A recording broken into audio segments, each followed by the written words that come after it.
Bugün gelgen vaktiqlarla do'stlar, alaykum birodarlarim. Sizlarning minnetlariga qadamlarga bo'lsin. Kelinglar. Ana shu o'z zamonlarida Allohning izniyle Rabbimizning bo'lsin.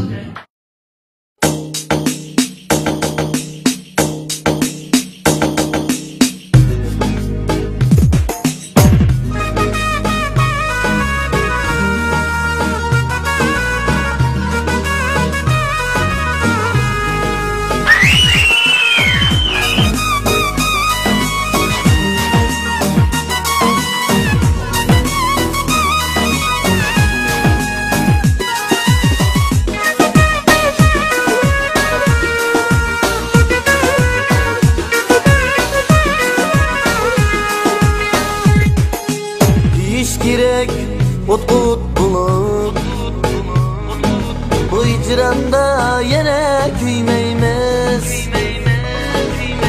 İş gerek ot bulup bu icranda yine küymeymiz. Çırağdek küygen otlani hevesdeymiz, işkı demeymiz.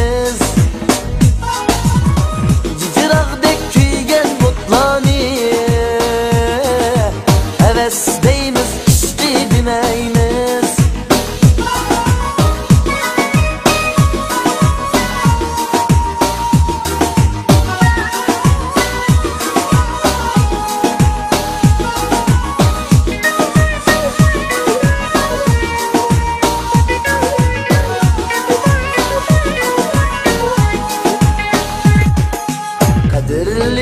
Kadirligin ne?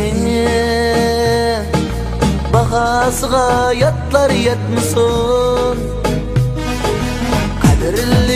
Kadirligin ne? Bahasıga yatlar yetmisin. Oğul bala cüretsizligidir. Bir günleri azat etmisin. Oğul bala cüretsizligidir. Bir günleri azat etmisin.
Şeyman esret Ahmet Kuldun ketken çığıda